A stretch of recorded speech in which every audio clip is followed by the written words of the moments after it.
as a teacher here, as a professor here at a School of Theology and Ministry, which is what Aquinas is, the majority of our students are not ordained.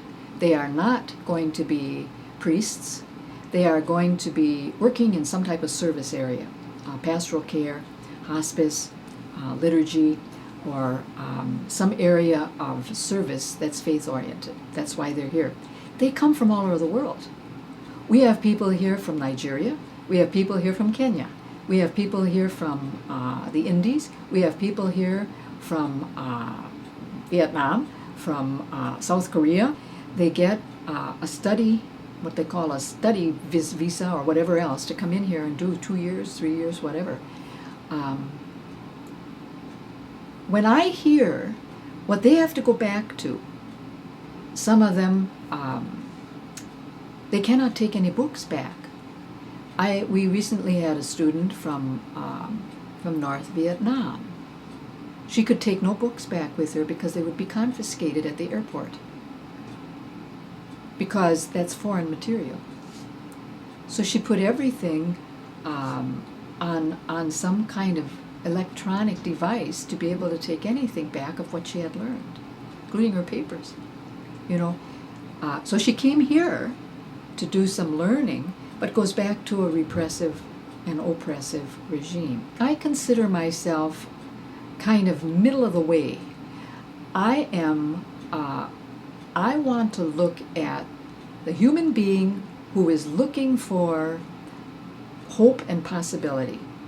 And I don't think we as a country have a right to say, well, don't hope, and don't look for hope from us, because you're not welcome, which I think is a betrayal of our whole American dream.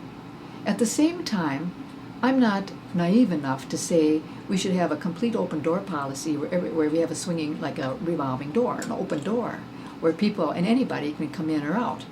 We have learned that we need to safeguard our borders and we need to safeguard our people. So I think the only way out of this, the only way of approaching this whole immigration question, is to sit down, to do a reasoned, balanced, and fair dialogue on what we need, what we can do to be who we are on the world scene, because we are the free United States of America.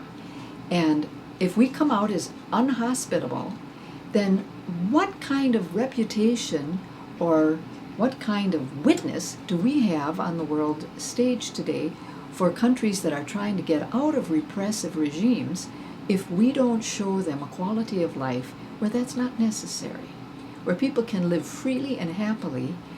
You can talk the talk, but if you don't walk the walk, then, just don't bother. People are not going to find you credible. We need to, in some way, look at our system as it is, find the injustice in it, try to correct it, keep some type of, what you might say, criteria or citizenship development, so that we don't let in people who are not willing to study our way of life, not willing to know what the American vision is. If they don't know, well, then how can we ask them to live it? I think we have to look at the humanitarian issue here, we have to look at the justice issue here, we have to look at the human rights issue here, and we have to look at the economic issue here.